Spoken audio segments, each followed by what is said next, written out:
لوگوں کا تو یہ مزاج ہے نا، وہ کہتے ہیں بس میں نے جو کہہ دیا سو کہہ دیا، اب میں جا کے کسی سے معافی مانگوں، اب میں کسی سے ہاتھ پھیلا کے کہوں مجھے معاف کر دے، کسی کے دروازے پہ چل کے جاؤں، یہ میری توہین ہے، یہ میری عزت نہیں۔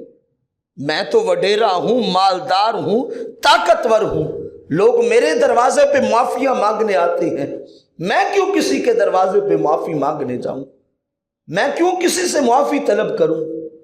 بڑے لوگ زیادتیاں کرتے ہی رہتے ہیں، میں نے کر دی تو کون سی نئی بات آ گئی؟ معاذ اللہ ایسے الفاظ لوگ زبانوں سے نکالتے،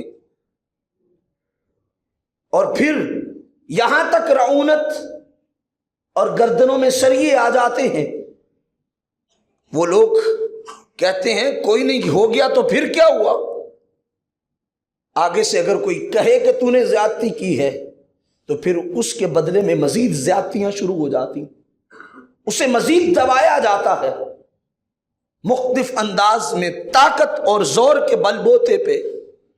نہ رب رحمان کے بندوں کی یہ صفت نہیں ہے۔ رب رحمان کے بندوں کی یہ صفت ہے کہ غلطی ہو جائے تو وہ معافی بندوں سے بھی مانگتے، ان میں اکڑ نہیں آتی، وہ تکبرانہ انداز نہیں اپناتے، وہ عجز کی کیفیت کو اپناتے ہیں۔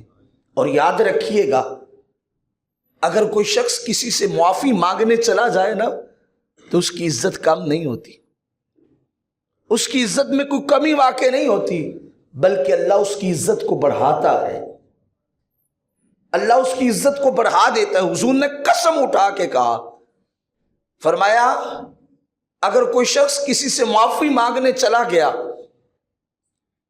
اس سے جا کے اس نے معافی مانگی، اگر اس کی عزت کم ہو گئی تو میں اللہ کی قسم اٹھا کے کہتا ہوں کل قیامت کے دن مجھ محمد سے آ کے اپنی عزت واپس لے لے۔